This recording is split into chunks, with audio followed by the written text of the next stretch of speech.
data security. It will provide us SQL mainly provide us data security.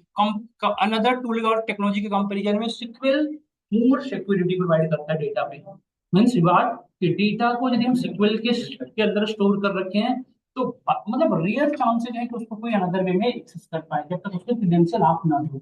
मतलब authorise person ही access कर सकते, unauthorized person still नहीं access कर सकते। Means what, sequel के अंदर डेटा सिक्योरिटी की मल्टीपल मतलब multi layer multi level layer मतलब वो है मल्टी लेयर ऑथराइज मतलब ऑथेंटिकेशन बना रखे हैं।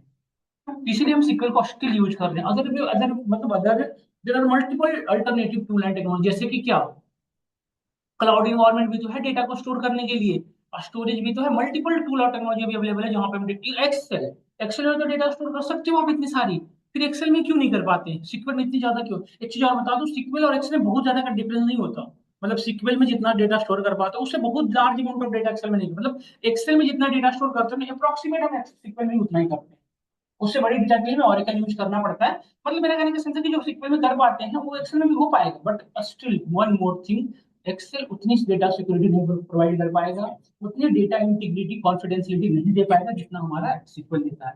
तो जब भी डेटा सिक्योरिटी की पॉइंट मतलब जब भी डेटा सिक्योरिटी का पॉइंट ऑफ व्यू से हम बात करते हैं तो there are mainly two major factors that is that must be satisfied in data security. First one is the First one is the data confidentiality. Second one is the data integrity. There are two common words. There are two major factors that must be implemented. यदि हमें data security provide करनी है तो हमें दो चीजें ensure करनी पड़ेगी। पहला क्या, डेटा इंटीग्रिटी, और दूसरा क्या है, डेटा कॉन्फिडेंशियलिटी। होता क्या है ये पता करनी चाहिए। डेटा इंटीग्रिटी क्या होता है? जैसे data integrity is nothing but just जैसे सपोज करो हमने आपको डेटा शेयर किया, तो डेटा का लेंथ होगा 2 KB 15 KB 15 GB वट होगी ना। तो डेटा इंटीग्रिटी तब इंश्योर करते हैं जैसे हमने आपको डेटा शेयर किया तो content of data and size of data must be same. जैसे मैंने आपको शेयर किया हाय राम, तो आपके पास हाय राम ही जाना चाहिए और लेंथ ऑफ जो भी मैंने शेयर किया 2 KB उतना ही जाना चाहिए। ऐसा नहीं कि हाय राम में जैसे सपोज करो 2 KB का है, किसी ने राम की जगह पे शाम कर दिया, हो सकता है ना।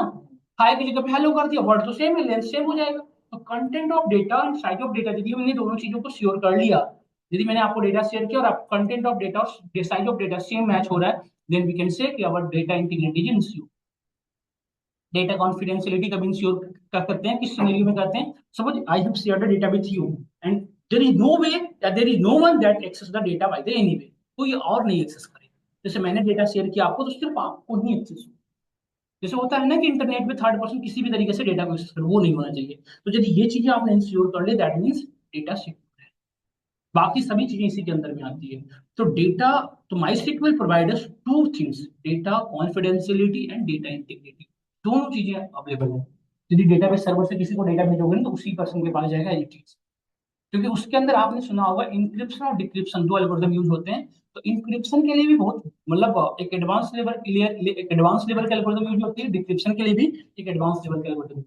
हम आगे जाके पढ़ेंगे, आप लोग यदि कोई बीटेक बैकग्राउंड के होंगे तो आप पढ़े होंगे encryption decryption algorithm, one time pad, है ना। अभी जितने भी इंक्रिप्शन डिक्रिप्शन एल्गोरिदम है मैक्सिमम जो है वो डिक्रिप्ट हो गए, मतलब ऐसा कह सकते जैसे इंक्रिप्शन जितने भी हैं वो डिक्रिप्शन हो चुके हैं, डिक्रिप्शन अभी इंक्रिप्ट हो चुके हैं। बट एक एल्गोरिदम है वन टाइम पैड, उसको अभी तक किसी ने encrypt नहीं कर पाया। समझ गए आप? तो इस तरह के मल्टीपल ऐसे एल्गोरिदम है जो MySQL अपना इंटीग्रेटेड कर रखा है। तो डेटा सिक्योरिटी को सबसे ज्यादा प्रिविलेज और सबसे ज्यादा जो मतलब वो देता है वो कौन देता है? MySQL। इतनी बातें हम सबको समझ में आ गई। तो देखो अब पॉइंट है कि डेटा की, तो डेटा की नेचर और डेटा कैसा होता है वो समझना ज्यादा बेटर है। So anyone asks you what is the data? You can clearly say data is nothing but collection of information. But which type of information? There are mainly two type of information in today era: meaningful and meaningless. So which type of data is called data? That is the collection of meaningful information. और that can be measured. ये word जरूर लगाना। यदि कोई पूछे कि what is the data, तो you can clearly say data is nothing but collection of meaningful information that can be measured. जिसे हम measure कर सकते हैं। What is the meaning of measure? Which can be organized, which can be summarized, which can be analyzed. जिसको organise किया जा सके, जिसपे हम समराइजेशन कर सके और जिसपे हम एनालाइजेशन करें, that is called data. Now according to database, according to DBMS, according to मतलब SQL कह लो, there are mainly three types of data. कितने तरह के होते हैं data? Three types. By behalf of their nature data divided into three parts: structured data, semi structured data and unstructured data। समझ रहे हैं हम कितने तरह की डेटा हो गई? तीन टाइप की। स्ट्रक्चर, सेमी स्ट्रक्चर और स्ट्रक्चर। धीरज की बदमाशी मेरी होगी, उन्हें दोस्ती तोड़ दी। चुप रहो तुम, बातें बहुत करता है। किसी भी तरह किसी टाइम चुप रहो ना, जब पढ़ाई सीरियस हो रहा हो ना तब बातें नहीं करनी चाहिए धीरज। देखो we are discussing about types of data.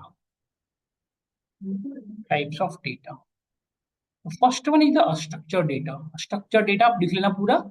Structure data, structure data is what, which type of data in which have any type of structure. एक ऐसी डेटा या collection of meaningful information which follows any type of structure, जिसके अंदर कोई ना कोई तरह का स्ट्रक्चर फॉलो होता हो पूरी डेटा में, दैट इज कॉल्ड स्ट्रक्चर।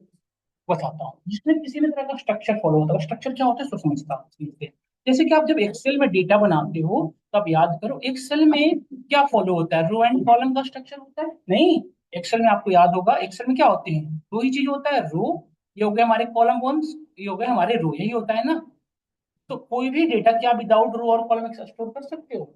जैसे मैं कहूँ कि कोई डेटा, यदि ये सपोज कहीं भी डेटा स्टोर करो तो एक स्पेसिफिक कॉलम रहा होगा उसका, एक स्पेसिफिक रो रहा होगा। जैसे सेल है ना, सेल आगे बढ़ोगे हम, एक्सेल का सेल होता है A1 B1 B2 B3 होता है ना। तो इस तरह से कोई भी डेटा, तो इसमें कैसा स्ट्रक्चर फॉलो हो रहा है, रो और कॉलम हो रहा है ना ये सब। एक अनदर, जैसे सपोज करो आप डेटा को स्टोर कर रहे हो इस तरीके के, इस तरह के डेटा जहाँ पे इंडेक्स नंबर होता है, पाइज में पढ़ोगे आप लिस्ट 1 0 1 2 3 4। जैसे इसमें कोई भी डेटा स्टोर करो, जैसे हमने स्टोर किया MOS, तो इसमें हर एक एलिमेंट जो है कहाँ पे स्टोर हुए हैं, एक स्पेसिफिक इंडेक्स नंबर पे। क्या कोई एलिमेंट है जिसका कोई स्पेसिफिक इंडेक्स नंबर नहीं है? तो इसमें क्या फॉलो हो रहा है, इंडेक्स नंबर। तो वैसे डेटा जहां पे किसी भी तरह का स्ट्रक्चर फॉलो हो रहा है, चाहे वो कोई भी स्ट्रक्चर, और ऐसा नहीं कि रो कॉलम, मैक्सिमम लोग कंफ्यूज होते हैं, उसी को स्ट्रक्चर कहते हैं जिसको, जिसमें टेबुलर फॉर्मेट में डेटा हो। डेटा टेबुलर फॉर्मेट में होना नेसेसरी नहीं है। किसी भी तरह का डेटा जो स्ट्रक्चर फॉलो हो रहा है उसे क्या कह सकते हैं, स्ट्रक्चर। हाँ, टप्पल, आप आगे पढ़ोगे टप्पल। डिक्शनरी, जैसे आपने पढ़ा होगा डिक्शनरी, डिक्शनरी में क्या होता है, आगे पढ़ोगे अभी पाइथन में, जिसमें ना की होता है, ये की हो गया, इस की के रेस्पेक्ट में वैल्यू होगी। देखो जॉन ऐसे, तो की हो रहा है उसके रेस्पेक्ट में वैल्यू, की उसके रेस्पेक्ट में वैल्यू, मतलब कोई भी वैल्यू विदाउट की नहीं होगा और कोई की विदाउट वैल्यू नहीं होगी। देखो स्ट्रक्चर हो रहा है ना, की वैल्यू का। ये हो गया डिक्शनरी। टपल ऐसा होता है, लिस्ट ऐसा होता है, बट इसमें ना फॉलो एक ही चीज होता है दोनों में, इंडेक्स नंबर। इसलिए मैं दोनों को, दोनों में एक ही चीज फॉलो होता है, क्या, ऐसा इंडेक्स नंबर ऐसा होता है। बस वो लिखने का, प्रेजेंटेशन का अलग वे है, इसमें राउंड ब्रैकेट यूज करते हैं, इसमें से राउंड ब्रैकेट लगाओगे, इसमें स्क्वायर ब्रैकेट ऐसा, समझ गए ना। तो ये तो अब समझना ये है कि चाहे कोई डेटा कोई भी हो जिसमें किसी भी तरह का स्ट्रक्चर फॉलो हो रहा है उसे क्या कहोगे, स्ट्रक्चर डेटा। थर्ड और second one is semi structure data, दूसरी तरह की जो डेटा है that is called semi structure. मैं आवाज आ रही है आपसे पीछे से, बातें ना करें, जिसको नहीं पढ़ना है गेट अभी भी ओपन है, प्लीज जा सकते हैं, डिस्टर्ब ना करें प्लीज।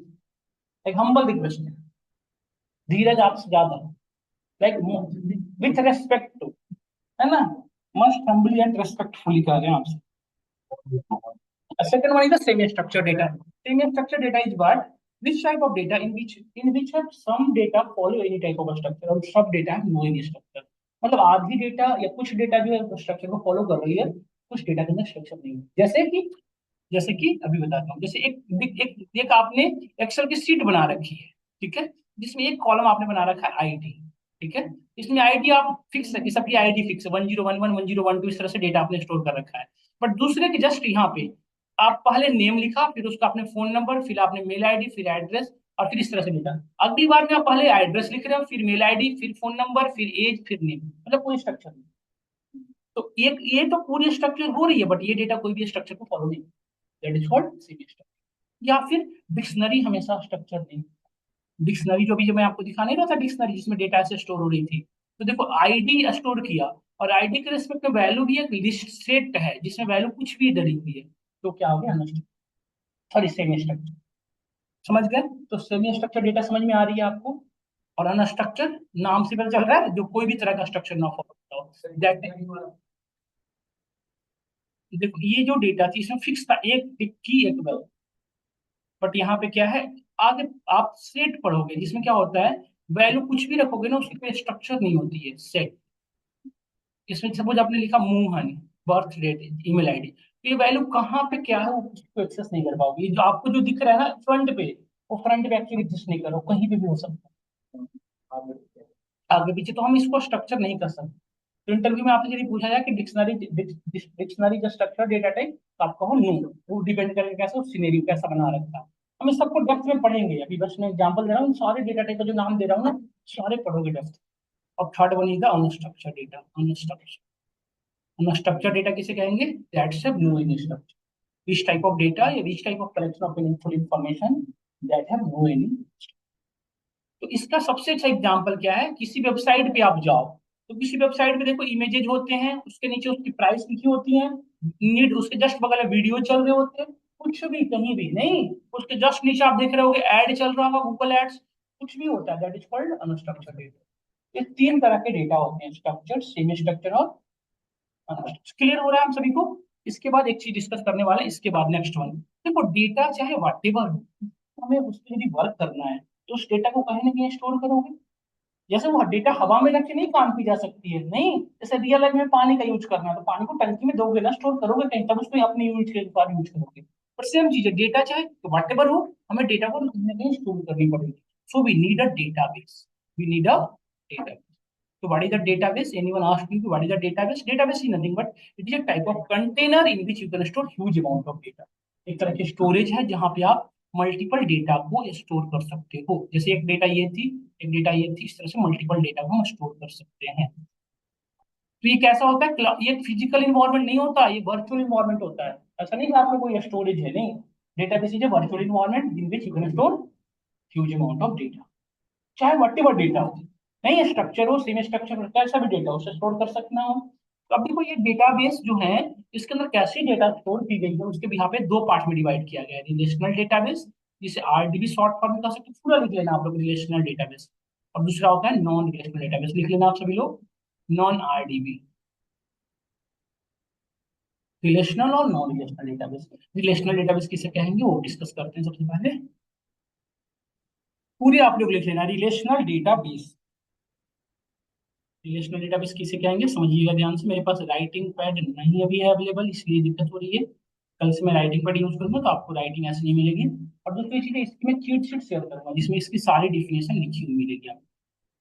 अभी फिलहाल आप जो मैं समझा रहा हूँ उसको नोट डाउन कर लो, बट चीट शीट शेयर करेंगे। रिलेशनल डेटाबेस क्या होता है? और डेटाबेस इन विच हम ऑल डेटा और स्ट्रक्चर, एक ऐसी डेटाबेस जिसके अंदर सारी डेटा कैसी है? स्ट्रक्चर। सारी डेटा कैसे स्टोर्ड है? Structure, that is called relational database. समझ में आया आप सभी को? और सेकंड थिंग सुनिएगा ध्यान से, if a database in which all data are structured, all data structure, structure मतलब किसी तरीके का स्ट्रक्चर फॉलो कर रहा है, and all data are interconnected to each other, सभी के सभी आपस में क्या है? इंटरकनेक्टेड। इंटरकनेक्टेड और कनेक्टेड में क्या डिफरेंस होता है? एक होता है इंटरकनेक्टेड, होता है फुल्ली कनेक्टेड। इन दोनों में डिफरेंस क्या होता है? फुल्ली कनेक्टेड सभी को एक दूसरे से कनेक्शन है, इंटरकनेक्टेड में कोई ना किसी तरह से कनेक्शन है नहीं। जैसे ए, जैसे सपोज करो ये डेटा ए है, ये बी है, सपोज करो ये ए है, ये बी है, ये सी है और ये डी है। ए से के बीच, ए से सी के बीच में डायरेक्ट कनेक्शन नहीं है कोई, बट ए बी सी होते हुए है, दिस इज कॉल्ड इंटरकनेक्शन। तो रिलेशनल डेटाबेस किसे कहेंगे? और डेटाबेस, लिख लो डिफिनेशन, और database in which have all data are structure and interconnected to each other, that is called relational database. समझ में आ रहा है सभी को? Second one, non relational database, non RDB. Non RDB को मैं डिफाइन कर रहा हूँ।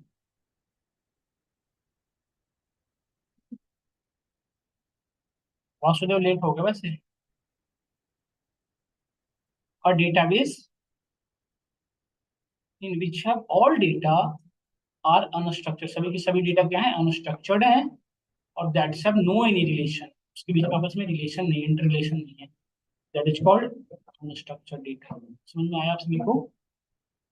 जस्ट अपोजिट डेफिनेशन दे दो इसका, और database in which have all data are unstructured and that have no any relation, inter. कुछ भी नहीं, इसमें कनेक्टेड है ही नहीं, आपस में इंटरकनेक्शन होता है, फुल्ली नहीं होता, इंटरकनेक्शन होता है, ठीक है। अब देखो ये दो डेटाबेस, आपने दो तरह के डेटाबेस में किसी भी तरह के डेटा स्टोर कर लोगे नहीं, चाहे वो स्ट्रक्चर हो या सेमी स्ट्रक्चर हो या अनस्ट्रक्चर, किसी भी तरह के डेटा स्टोर कर लोगे नहीं कर लोगे, साहब समझ में आ रहा है? चाहे डेटा कैसा भी रहा हो, तो स्टोर कर लेंगे इन दोनों तरह के डेटाबेस में। अब देखो डेटाबेस में डेटा स्टोर करना ही इंपॉर्टेंट नहीं है, उस डेटाबेस को, डेटा को यूज करना भी इंपॉर्टेंट है।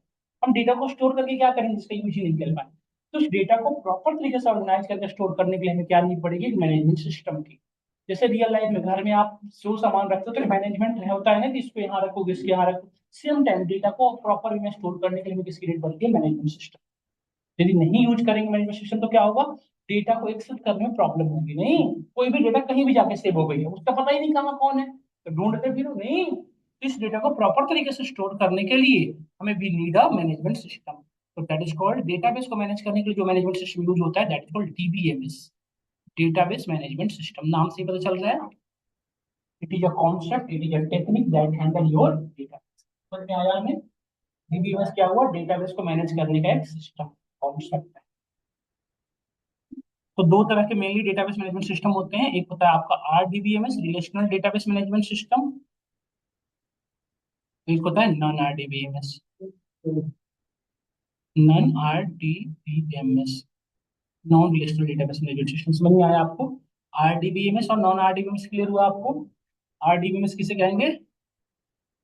Relational database management. देखो सिंपल नाम से पता चल रहा है, ये जो मैनेजमेंट सिस्टम है किसको हैंडल करेगा?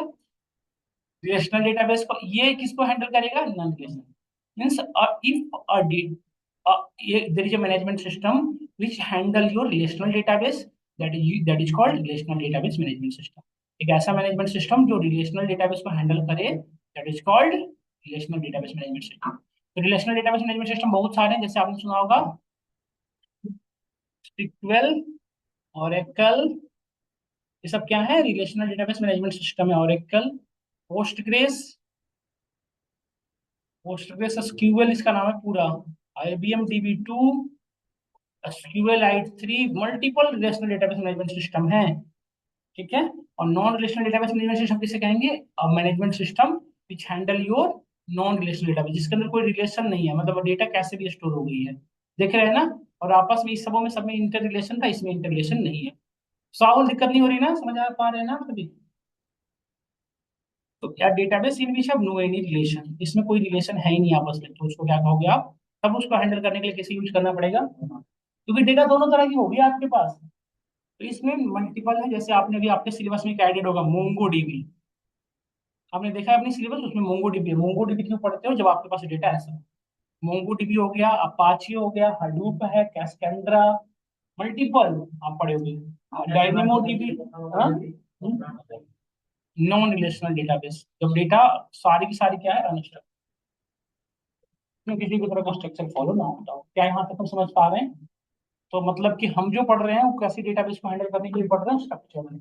एक चीज बताओ, माई सिक्वल और सिक्वल, दो चीज आप सुनने में आपको आप माइंड में आता होगा। माई सिक्वल, उसी से हम लोग उसको सिक्वल कहते हैं, नहीं? इन दोनों डिफरेंस क्या है? तो एक डिफरेंस है देखो, बाकी सबों के साथ में थोड़ा अलग बात है। माई सिक्वल क्या है? एक डेटाबेस है। माई सिक्वल आपके रिलेशनल डेटाबेस हुआ, आरडीबी का यूज। और इसी रिलेशनल डेटाबेस को हैंडल करने के लिए क्या यूज होता है? सिक्वल। तो सिक्वल आरडीबीएमएस हुआ और ये आपका डेटाबेस हुआ। और एक कल दोनों है, मतलब वो खुद भी डेटाबेस भी है और मैनेजमेंट सिस्टम भी है। बट माई सिक्वल और सिक्वल के साथ थोड़ी सी चीजें अलग है। समझ गए आप? डन। और एक चीज बताओ, माई सिक्वल पढ़ो, ऑरेकल पढ़ो या व्हाटएवर पढ़ो, सभी में एक ही स्टैंडर्ड फॉलो होता है, क्या? एनसीएसक्यूएल। मतलब यदि कोई एक चीज हमें प्रॉपर तरीके से आती है तो दूसरे में सिर्फ सिंटेक्स का ही डिफरेंस होगा, आप खुद से भी पढ़ पाओ। समझ गए आप सब लोग? तो हम यहाँ, ये था हमारा इंट्रोडक्शन अबाउट एसक्यूएल। तो एनीवन आस्क टू यू कि what is the SQL, then what is the proper definition, बताओ क्या प्रॉपर डेफिनेशन होगा? हाँ, SQL stands for structured query language. और एक चीज और बताओ, नन आरडीबीएमएस को कुछ लोग नो एसक्यूएल भी लिखते क्लिक कहते हैं, लिख लेना आप लोग साइड में, no SQL, not only SQL, इसका फुल फॉर्म होता है नॉट ओनली एसक्यूएल। और एसक्यूएल का फुल फॉर्म होता है स्ट्रक्चर्ड क्यूरी लैंग्वेज, लिख लेना आप लोग। नो एसक्यूएल का फॉर्म होता है नॉट ओनली एसक्यूएल। ठीक है। एसक्यूएल, एसक्यूएल का फॉर्म आप लिख चाहो तो लिख लेना, स्ट्रक्चर क्यूरी लैंग्वेज। तो फिर आप ये बताओ कि सीक्वल के प्रॉपर डेफिनेशन क्या देंगे? क्या हम ये कह सकते हैं SQL is nothing but it is a Curie language that handle our relational database, या इट इज अ, यदि आप सिंपल एक वर्ड में कहना चाहते हो तो सिंपल एक वर्ड में खत्म करो, क्या? It is a RDBMS. नहीं, it is RDBMS. Then interview again आपको पूछा कि व्हाट इज द आरडीबीएमएस, तो क्या कहोगे? RDBMS is a concept, is a technique that handle our relational database. What is the relational database? That is the collection of structured data in which है interconnection. ये word जरूर use करना, interconnection. नहीं समझ में आ रहा है सभी को? तो हम यही चीजें डिस्कस करने वाले हैं आज की क्लास में। तो ये था हमारा इंट्रोडक्शन इंस्टॉलेशन पार्ट। ठीक है, तभी तो यूज कर पाओगे आप। क्लियर है सबको इंट्रोडक्शन? हमें से किसी को कोई क्वेश्चन? ऑनलाइन स्टूडेंट मैं वेट कर रहा हूँ, अभी एक बार आप कंक्लूड करो पूरे में जहां तक हमने पढ़ाया। उसमें से किसी को कोई question just let me know. आप पीछे बैठे, आप ये क्लियर है आप लोग दोनों को?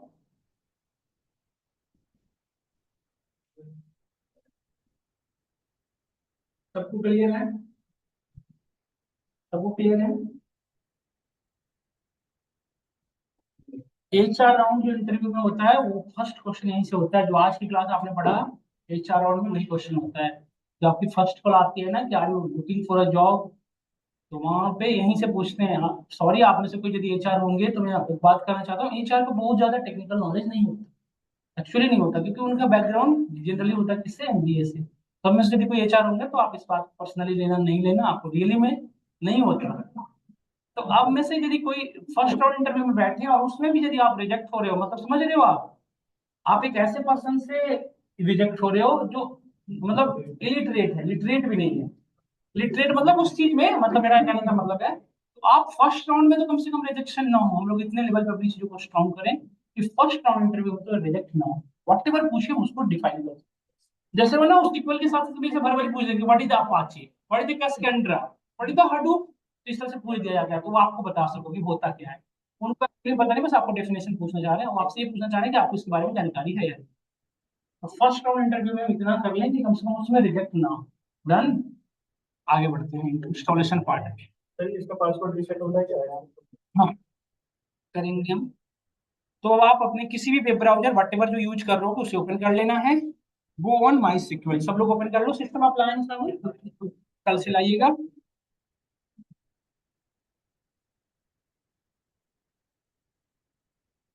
Just open MySQL, MySQL downloads, इस पर लिख लेना है माई सिक्वल डाउनलोड्स। यहाँ पे आ गए हम लोग, देखो ये यहाँ पे सब लोग पहुंच गए। सब लोग यहाँ पे आ गए। अब यही नया बैच है, ये अब स्टार्ट नहीं होगा दोबारा। अब नहीं छुट्टी होगी इसमें। अब नहीं होगी। हाँ हाँ, 5 डेज नहीं, मंडे टू फ्राइडे। हाँ हाँ, मंडे का होगा सर। हाँ चलो। अब एक चीज बताओ, जो मैंने हाईलाइटेड किया हूँ, व्हाट इज दिस वन, इसको क्या कहते हो आप? इससे क्या कहते हैं? जो आपको यहाँ पे हाईलाइटेड किया नहीं मैं, ये जो हाईलाइटेड कर रखा हूँ ये वाली, व्हाट इज दिस? अब इसको क्या कहते हैं? यूआरएल ये नहीं है, ये DNS है। DNS domain name service. आप पहले उसी चीज को, पहले क्या होता है, यहाँ पे IP एड्रेस लिखा हुआ रहता था 192.168.2.1। पहले आज से 10 साल पहले चले जाओ ना, तो पहले जितनी भी वेबसाइट होती थी, देखो ये वेबसाइट जो है माईस्क्वल की, ये डिप्लॉय की गई है। डिप्लॉय होने के बाद किसी न किसी सर्वर पे रखी गई होगी, और उस सर्वर का एड्रेस होता है यहाँ पे, ये सर्वर का एड्रेस है। तो हम न्यूमेरिकल वर्ड में याद नहीं रख पाते। जैसे हम आपके पास 10, देखो IP एड्रेस दो सर्वर की नहीं हो सकती। तो मैं एग्जांपल सपोज करो, एग्जांपल है, इस सर्वर का एड्रेस होता है 192.168.2.1। तो इस तरह के कितने सर्वर आप एड्रेस याद रख पाते हैं? मुश्किल था ना, क्योंकि ह्यूमन माइंड जो है वो दो चीज पे काम करता है, किस पे? इमेज पे या फिर वर्ड्स पे। हमारे पास वर्ड्स कितने याद होंगे? बहुत ज्यादा। जैसे हम आपसे बात करें, कितने नेम याद है? 1,000 से ज्यादा आप नेम लिख सकते हो। 1,000 से ज्यादा नेम होगा माइंड में? नहीं, राम, मोहन, सुमन, नहीं, जॉन, आलिमा, बहुत सारे नाम हो सकते हैं। बट फोन नंबर में जनरली याद कम होता है। वो अलग बात है, जीवन से समझ रहे हैं? तो मेरा कहने का सेंस ये है कि नेम मल्टीपल याद होते हैं। वर्ड्स, जैसे आपसे पूछा जाए कि पानीपत का युद्ध कब हुआ था, हुआ तो था, तो एग्जैक्ट हमें न्यूमेरिकल वर्ड याद नहीं रहता, क्योंकि दिक्कत है ह्यूमन माइंड। तो सेम चीजें, तो सेम चीजें इस उसी चीज को कन्वर्ट किया गया, और वहीं से कॉन्सेप्ट डेवलप हुआ DNS का। क्योंकि बहुत सारे गूगल पे बहुत सारे ऐसे सर्वर डिप्लॉय जो कभी यूज ही नहीं हुआ करते। क्यों? क्योंकि सर्वर की ना एक स्पेसिलिटी होती है कि यदि सर्वर को रिक्वेस्ट करोगे नहीं, वो रिस्पॉन्स करेगा नहीं। लेकिन जितने भी सर्वर है ना, उनकी एक स्पेसिलिटी है कि जब तक उसको रिक्वेस्ट नहीं जाएगा, मतलब उसकी स्पेसिफिक पोर्ट नंबर पे, तब तक वो रिस्पॉन्स नहीं करेगा। तो पहले गूगल पे कुछ भी लिखते थे, आउटपुट नहीं आता था, आपको एग्जैक्ट वर्ड लिखना पड़ता था जो सर्च कर रहे हो। अब तो G लिखो या T लिखो या वट लिखो, कुछ ना कुछ आउटपुट आएगा नहीं आएगा। क्यों? तो उस वर्ड से जितने भी सर्वर के नेम स्टार्ट हुए होंगे वो सारे आ जाएंगे। तो आप नोटिस करो हमने माई सीक्वल लिखा, इससे रिलेटेड जितने भी सर्वर थे वो सारे हमारे पास अवेलेबल है। आप देखो जितने तो देखो, देख रहे हो ना, सारे अवेलेबल है यहाँ पे। क्यों? क्योंकि इनकी सर्वर का एड्रेस किससे स्टार्ट हो रहा था? एम से। देख रहे हो ना, समझ गया? तो दिस इज कॉल्ड डीएनएस। यहाँ से कन्वर्ट, इसको डोमेन नेम सर्विस कहा जाता है। मतलब उस न्यूमेरिकल वैल्यू को कन्वर्ट इसमें किया गया। इससे सबको याद रखें। अब इस पर क्लिक कर लेना है हमें। ये सब चीजें हम बता दी, आपको जानना जरूरी नहीं है, बस आइडिया होना चाहिए, पता होना चाहिए। नॉन टेक्निकल और टेक्निकल में डिफरेंस होता है इन सब चीजों से ही। देखो इस पर क्लिक कर लेना है आपको। इसके हम क्लिक करके यहाँ आ गए। देखिए डॉक्यूमेंटेशन पढ़ना जरूरी है। देखो ये डॉक्यूमेंटेशन है ना, इसको पढ़ लेना है एक बार। देखो ये बता रखा है कैसे कैसे अपडेट हुआ है क्या। फिर आपको डाउनलोड सेक्शन में आ जाना है। सबसे नीचे आ जाना, सबसे नीचे यहाँ पे देखो आ रहा है ना, माई कम्युनिटी जीपीएल डाउनलोड, इस पे क्लिक करिएगा। यहाँ पे देखिए माई सीक्वल इंस्टॉलर फॉर विंडोज, सबसे लास्ट वाला, इस पे क्लिक करिए। एक अनदर इंटरफेस हो गया 2.1 MB का, दिख रहा है आपको ये वाली चीजें। इसको डाउनलोड करना है, डाउनलोड दिस वन। और no thanks, just start my download, डाउनलोड कर लेना आप सिंपल। देखो ये डाउनलोड हो गया आपके सिस्टम में। इंस्टॉलेशन स्टार्ट, देखो मेरे सिस्टम में ऑलरेडी इंस्टॉल्ड है। तो कुछ इंटरफेस ऐसा आएगा। यस, आप लोग को, यस, देखो मैं बताता हूँ। देखो यहाँ पे पहुंचोगे,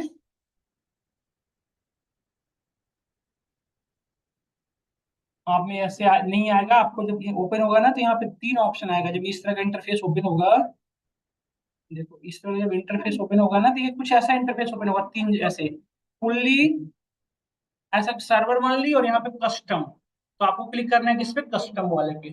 कस्टम पे क्लिक, ऐसे ही आ रहा होगा ना, किसी का कोई कर रहा है?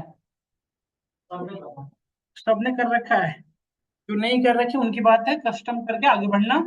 फिर आपको नेक्स्ट नेक्स्ट नेक्स्ट क्लिक करना है। बहुत ज्यादा कोई इशू नहीं है, बस हो जाएगा इंस्टॉल। ये इंस्टॉल होने के बाद की बात आप कर लेना। ये इंस्टॉलेशन बहुत टफ नहीं है, इंस्टॉलेशन आसान है, कर लेना है हम सभी को। इंस्टॉल होने के बाद नेक्स्ट जो वर्क है, आप यहाँ पे सर्च करना माई सिक्वल वर्क बेंच। माई सिक्वल वर्क बेंच है ना, यहाँ पे डबल क्लिक करिएगा, कुछ इस तरह से रीओपन हो जाएगा आपसे। ये जब इंस्टॉलेशन के टाइम में ना आपसे दो चीज मांगेगा, यूजर आईडी और पासवर्ड। यूजर आईडी रूट से लॉग इन होना है, ध्यान रखना है। यूजर आईडी हमेशा अपना नाम मत लिख देना है, नहीं। आप अपने पास यूजर में रूट रखना है। इससे क्या होगा ना कि आपको एडमिन का एक्सेस मिलेगा। रूट मतलब होता है आपका सिस्टम का रूट, तो इससे लॉग इन हो जाना, ठीक है। पासवर्ड आप जो भी चाहो रख लेना, लेकिन पासवर्ड सिंपल रखना जिससे जो आपको याद हो।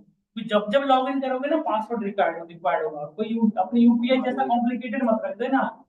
रिसेट कैसे होगा बताता हूँ। लॉग इन तो करो पहले मैं। ये पासवर्ड जो रखे होगे हम जनरली 1 2 3 4 5 रखते हैं। इससे कोई यूपीआई का पासवर्ड तो है नहीं कि आपको पीछे कुछ कर लेगा। तो ये है इंटरफेस। देखो अब इंटरफेस पे ना थोड़ी सी चीजें इंपॉर्टेंट है जो मैं बता रहा हूँ आपको। देखो जब आप इंटरफेस ओपन करते हो तो इस तरह से नेविगेशन ओपन होते हैं, फाइल, एडिट, ये सारे हमारे ऑप्शन है। फाइल, एडिट, व्यू, क्यूरी, ये सारे क्या है? रिबन्स ने कहा जाता है, दिस इज कॉल्ड रिबन्स। हर एक रिबन के रिबन ऑप्शन, जैसे आप एडिट के देखो ये रिबन ऑप्शन है, व्यू, क्यूरी, सब में अपने अपने रिबन ऑप्शन है। और यहाँ पे देखो दो पैनल है, एडमिन पैनल और स्कीमा पैनल। ये जो पैनल है ना, एडमिनिस्ट्रेशन पैनल, यही नहीं आएगा जब आप नेम अपने नेम से लॉगिन कर लोगे, तो ये पैनल नहीं आ पाएगा। रूट से लॉगिन होना इसलिए मैंडेटरी है। तो एडमिन पैनल पे लॉग, देखो एडमिन पैनल से कुछ स्पेसिफिक चीजें रहती है। देखो इस सर्वर का स्टेटस देख सकते हो कि हमारी सर्वर रनिंग है या नहीं। देखो अभी क्या बता रहा है, सर्वर रनिंग है।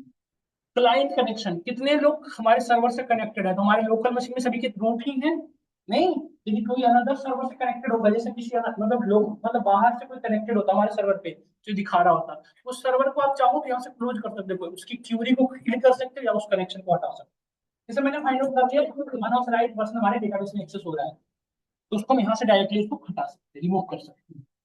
यदि आपने समझ, आपको जैसे यूजर और प्रिविलेज हमारे कितने सर्वर डिस्प्ले का, इससे बड़ा नहीं सकता अब। इससे बड़ा नहीं हो सकता ना सिस्टम में। आप अपने सिस्टम में सेम ओपन करके देखे ना। आप देखो थर्ड पैनल में हूं मैं, यूजर एंड प्रिविलेज, कितना दिखाओ।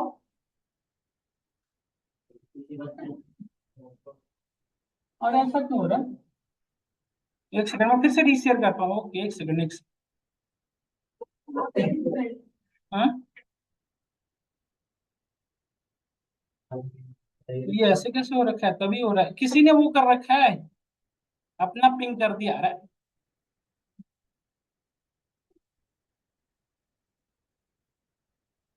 से बिना भयानक है। कुछ ज्यादा तो तुम दिख रहे हो फिलहाल जसप्रीत, बोलना जरूरी होता है नहीं? जस तुम्हारा ही दोस्त है, पता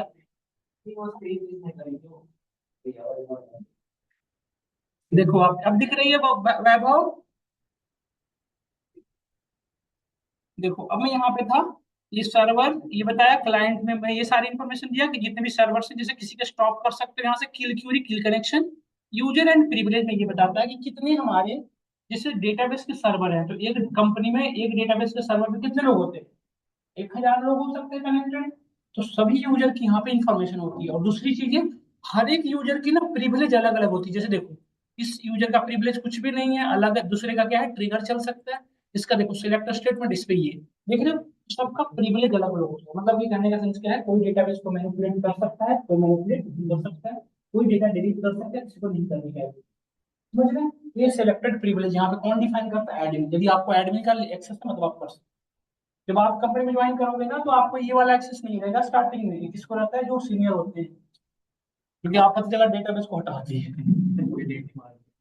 या सभी सर्वर को हटा, जिससे गुस्सा आ गया उसके यूजर की सारी चीजें खत्म कर दो, है ना? देखो ये एक्सपोर्ट इंपोर्ट, ये तो समझ में आ रहा होगा, डेटा को एक्सपोर्ट करना, इंपोर्ट करना। स्टार्टअप एंड शट डाउन, जैसे आप सडनली आपने सोचा कि आपकी इंफॉर्मेशन आई कि आपके सर्वर को हैक कर लिया किसी ने। आप सर्वर जब तक रनिंग में रहेगा सब लोग एक्सेस कर लेगा डेटा। आप सडनली यहाँ से क्या कर सकते हो? स्टॉप सर्वर, पूरी सर्वर रुक गई, मतलब जितने लोग कनेक्टेड है सभी के सभी बाहर। डैशबोर्ड आपने सुना होगा, कंपनी में ना एक डेटा सेंटर की जॉब होती है, data centre operator, data centre, इस यहाँ पे डेटा सेंटर को, डेटा को ऑपरेटिंग करने का, उनके सामने यही वाला डैशबोर्ड ओपन होता है। यहाँ से देखो ये बताते रहता है कि रिसीविंग स्पीड कितनी, 8.00, और ये बता रहा है एफिशिएंसी कितनी, 98%। तो ये एफिशिएंसी ना 70% तक सही मानी जाती है। 70 पे डिग्री होना शुरू होता है, 50 से तक तो समझो आपकी सर्वर धीरे धीरे क्या हो रही है, डाउन हो रही है। तो फिर आप मेल करो हमारी सर्वर डाउन हो रही है, तो जो डेटाबेस इंजीनियर होते हैं वो फिर इसको ठीक करेंगे। नहीं तो ये सारी इन्फॉर्मेशन देखो, सेंडिंग स्पीड कितनी है, 5.31, ये दोनों अप्रोक्सीमेट सिमिलर चल रहे हैं, नहीं बहुत ज्यादा का डिफरेंस नहीं है। सारी चीजें इन्फॉर्मेशन बता रहा है। इंसर्ट क्रिएट अभी नहीं हुआ है, इंसर्ट यदि हुआ तो वो बताएगा, क्रिएशन का बताएगा, अपडेट, ये सारी इन्फॉर्मेशन बताता रहता है। और किसने करा है, क्यों, किस यूजर से आया है, ये सारी चीजें रहेगी। मतलब पूरी हिस्ट्री जनरेट होती रहती है। समझ गए? तो इस तरह से पूरी है। बढ़िया नहीं है, कैसे यूज हो रहा है? ये है स्कीमा। ये आपके सिस्टम में भी नहीं बना होगा, मैंने ये बना रखा है, इसलिए स्कीमा इतने सारे शो हो रहे हैं। स्कीमा क्या होता है मैं बताता हूँ। एडमिनिस्ट्रेशन मतलब समझ में आ गया, एडमिन का सारे एक्सेस जहाँ पे वो एडमिनिस्ट्रेशन हुआ। और स्कीमा मतलब होता है overview designing of your database. जो डेटाबेस की बात कर रहा था, कि डेटाबेस में डेटा होते हैं, उस डेटाबेस की ओवरव्यू डिजाइनिंग, जहाँ से आप पूरे डिजाइनिंग को देख सकते हैं कि हमारे डेटाबेस के अंदर जो टेबल है, जो डेटा कैसे कैसे बने हुए हैं, कहाँ कहाँ बने हुए हैं, किस टेबल को किस टेबल से कनेक्शन है, ये वहां पे होता है इन्फॉर्मेशन स्कीमा। मतलब घर घर का जो ब्लूप्रिंट होता है ना, जैसे घर बनाते हैं तो उसके बाद ईआर डायग्राम, ईडी जो बनाते हैं इंजीनियर, जो ईडी इंजीनियरिंग ड्राइंग जो बना के देता है ना आपका, क्या आपके घर के ब्लूप्रिंट किसी के पास है तो आपके घर का सारा एक्सेस कर सकता है, किस रूम में कैसे जाने का एक्सेस। तो सेम चीज यहाँ भी है, क्या स्कीमा के जरिए हमारे पास हम स्कीमा अवेलेबल है, तो किसी भी डेटाबेस की पूरी इन्फॉर्मेशन हमारे पास अवेलेबल है। जैसे देखो ये बता, इस डेटाबेस के अंदर क्या क्या है, वो सारी इन्फॉर्मेशन है। तो स्कीमा के अंदर हमेशा क्या होगा, डेटाबेस, ये सारे डेटाबेस है। देखो एक डेटाबेस के आपको शायद सिंबल अपने टेबल में देखो, डेटाबेस का सिंबल ऐसा होता है, एक देखो जैसे दिख रहा है ना ऐसे गोल सा, ये जहां में दिखे डेटाबेस का सिंबल है ये। हाँ करवा देता हूँ अभी। यहाँ तक हमको समझ में आया? तो ये डेटाबेस होते हैं, और डेटाबेस के अंदर हमारे टेबल्स होते हैं। तो मैं अब आपको स्टार्ट जो करूंगा वो डेटाबेस कैसे क्या होगा, ये सारी चीजें डिस्कस करेंगे। तो मैं आपको फिलहाल ये आइडिया दे दूं कि हम जो सीक्वल पढ़ेंगे, माई सीक्वल को जो लर्न करेंगे, माई सीक्वल को लर्निंग पॉइंट ऑफ व्यू से मल्टीपल टाइप में इसको डिवाइड किया गया, इसे सब टाइप में। तो first one is the DQL data query language. इसमें हम क्या करते हैं, अपने डेटाबेस पर डिफरेंट डिफरेंट क्यूरी परफॉर्म करते हैं। जैसे पूरी यूनिवर्सिटी की डेटा है, तो हम ये देख सकते हैं कितने स्टूडेंट ने पेमेंट किया है, स्टूडेंट और पेमेंट की डेटा देख सकते हैं, कौन से सीएस सीएस जिनका ब्रांच हो कितने स्टूडेंट हैं, मैकेनिकल के कितने हैं, सीएस में बॉयज कितने हैं, गर्ल्स कितने हैं, ये सारी इन्फॉर्मेशन अपने भी यहाँ पे क्यूरी करना हो, ये कैसे करते हैं, बाय द हेल्प ऑफ डिक्यूएल। डिक्यूएल के थ्रू सिर्फ क्या करता है, क्यूरी। डीक्यूएल के थ्रू हम डेटाबेस को चेंज नहीं कर सकते, मॉडिफिकेशन नहीं। तो मॉडिफिकेशन यदि करना हो then we can use which one, DML, data manipulation language. DML, DML में क्या होता है, आप नई डेटा इंसर्ट कर सकते हो, डीएमएल है, एम है ये, नई डेटा इंसर्ट कर सकते हो, अपडेट कर सकते हो और डिलीट कर सकते हो। जैसे किसी किसी का फोन नंबर अवेलेबल नहीं था या किसी ने फोन नंबर अपना चेंज किया है तो उसके फोन नंबर चेंज कर सकते हैं, मेल आईडी। हाँ हाँ, कमांड्स हैं, insertion, updation and deletion. Deletion में रो डिलीट कर सकते हैं, जैसे जो कोई स्टूडेंट ऐसा है जो उसकी एक्टिविटी और बिहेवियर कॉलेज को बहुत अच्छा लग गया तो फिर उसको नहीं दिया, रिजेक्ट, बाहर कर दिया जाता, सस्पेंड। धीरज को भी 2-3 बार किया गया वैसे। तो वो डिपेंड करेगा उसकी एक्टिविटी, तो ये डिलीशन कर दिया। डिलीशन से रो डिलीट करते हैं, इसमें बात नहीं करो। डिलीशन से क्या डिलीट करते हैं, रो। वो समझ रहे हो ना, पूरी की पूरी डेटा नहीं, सिर्फ रो। क्योंकि टेबल के अंदर 1000 रो हो सकते हैं। तो डिलीशन जो डिलीट कमांड उसके थ्रू क्या होता है, रो डिलीट, 1 2 4 5, मतलब कंडीशन के बिहाफ पे। जैसे वो सारे जो लोग जो उन्होंने अपने सपोज करो जिनका मार्क्स अच्छा नहीं आया, मतलब जिनका मार्क्स 20% से लेस है, 30% से कम, उनको डिलीट करना है। तो वही डिलीट होगी जिनका मार्क्स 30% से कम है। तो इसमें सिर्फ क्या डिलीट होगा, रो, पूरी की पूरी टेबल डिलीट नहीं होता है ना। यहाँ तक समझ में आया? एक इसके बाद नेक्स्ट जो कमांड होता है डीडीएल, डीएमएल के बाद जो नेक्स्ट कमांड है डीडीएल। डीएमएल हमने डिस्कस किया, उसके बाद नेक्स्ट कमांड जो है डीडीएल, डेटा डेफिनेशन लैंग्वेज। इस कमांड के थ्रू हम खुद का डेटाबेस बना सकते हैं। उस डेटाबेस के अंदर अपने नीड के अकॉर्डिंग हम यहाँ पे वो क्रिएट करते हैं टेबल, इनके बीच में आपस में कनेक्शन एस्टेब्लिश करते हैं। डेफिनेशन का मतलब होता है क्रिएशन, डेटा डेफिनेशन लैंग्वेज। तो इसमें कमांड यूज होता है क्रिएट, अल्टर और ड्रॉप। क्रिएट, नया डेटाबेस क्रिएट करेगा, क्रिएटेड डेटाबेस में कॉलम का name change, column delete, add करना, ये सब चीजें। और ड्रॉप, ये ड्रॉप जो है ना पूरी की पूरी टेबल को ड्रॉप करेगा या पूरी की पूरी डेटाबेस को ही हटा देगा। डिलीट और ड्रॉप में डिफरेंस है, ड्रॉप पूरी टेबल को, पूरी की पूरी डेटाबेस को, समझ गए।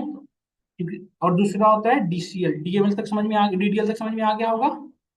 Then we move to next one, DCL, data control language. नाम से पता चलता है कंट्रोल का मतलब सिक्योर करना। जैसे हमारे डेटाबेस में कितने यूजर हैं और उन सभी यूजर का क्या क्या प्रिविलेज है, वो कैसे देते हो, डीसीएल के थ्रू।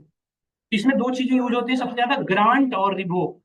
ग्रांट मतलब परमिशन देना, और गिवन परमिशन को वापस लेना कैसे होता है, रिवोक के थ्रू। जैसे सभी यूजर को सेम एक्सेस नहीं दे सकते हो ना, यदि दे दिए तो क्या होने का चांस है, डेटा मिसलीड होने का चांस। जैसे सपोज बिग मार्ट ने ये ऑफर किया कि बिग हमें 20% का डिस्काउंट देना है, तो आज जो डेटाबेस एडमिन आया वो 20% डिस्काउंट देके चला गया, कल जो है उसको भी यही पता था कि 20%, फिर उसमें 20% दे दिया। तो पता चला उसको धीरे धीरे धीरे धीरे जो उसका एक्चुअल रेट था उससे भी कम हो गया, नहीं तो मिसलीड होने के चांसेस हैं। तो इसलिए ये चीजें बहुत कम को मिलती है डीसीएल। नेक्स्ट वन होता है टीसीएल, ट्रांजिशन कंट्रोल। जैसे फोन पे वगैरह पे हुआ होता है ट्रांजैक्शन कंट्रोल, कुछ तरह से यहाँ से ट्रांजिशन। जैसे क्या होता है ना कि बाई मिस्टेक आपने कोई मैनिपुलेशन कर दी, जैसे हमने अपडेट किया, जिससे होता था क्या कि जिससे जनरली नहीं होता है रियल लाइफ में कि जो सीनियर सिटीजन है उनको हम 60% का ऑफर देंगे। नहीं होता है ना कि जो सीनियर सिटीजन को डिफरेंट भी मतलब वो चीजें ट्रीट की जाती है। तो सीनियर सिटीजन, अब बाय मिस्टेक जो डेटाबेस इंजीनियर था वो सीनियर सिटीजन को मानता था ग्रेटर देन 60, तो ग्रेटर देन की जगह पे उसको बाय मिस्टेक लेस देन होगी, तो गलत लोगों को मिल गई। तो वो बाय मिस्टेक, बाय मतलब जो जिनको एक्सेस नहीं देना था उनको हमने क्या कर दिया, फिर ऑफर दे दिया। तो इसको वापस अंडो कैसे करोगे, तो वो ये इसके थ्रू होता है टीसीएल। तो इसमें 3 चीजें यूज होती है, रोल बैक मतलब जो कमांड हमने दिया वो वापस ले सकते हैं, सेव पॉइंट मतलब हमने स्टेप बना के हम डिस कर सकते हैं, और एक होता है कमिट मतलब परमानेंट चेंज, जो हमने चेंज कर दिया अब उसको कोई चेंज ना हो, तो कमिट। ये 3 कमांड होते हैं। मतलब हम ये बेसिकली 5 कम पढ़ेंगे अपने सीक्वल में। सबसे पहले हम डीक्यूएल देखेंगे, फिर डीएमएल, फिर डीटीएल, फिर डीसीएल और टीसीएल। तो सबसे पहले हम क्यूरी परफॉर्म करेंगे। क्यूरी किसे परफॉर्म करोगे, डेटाबेस में। डेटाबेस आपके पास है नहीं, तो डेटाबेस बनाने के लिए हम एक स्क्रिप्टिंग फाइल शेयर करेंगे जिससे आपका डेटाबेस क्रिएट हो जाएगा, फिर हम क्यूरी कब करेंगे। क्योंकि जनरली रियल लाइफ में क्या होता है, हम रोटी पहले खाना सीखते हैं, बनी बनाई रोटी को खाना सीखते हैं तोड़ तोड़ अपने अकॉर्डिंग। जैसे कोई 4 टुकड़ा में खाता है, कोई 6 टुकड़ा में, धीरज 1 टुकड़ा, मतलब जिसको जैसा है ना। तो उसके बाद हम खाते खुद फिर हम ना माइंड में नहीं आता खाते खाते कि ये कैसे बना होगा, फिर वो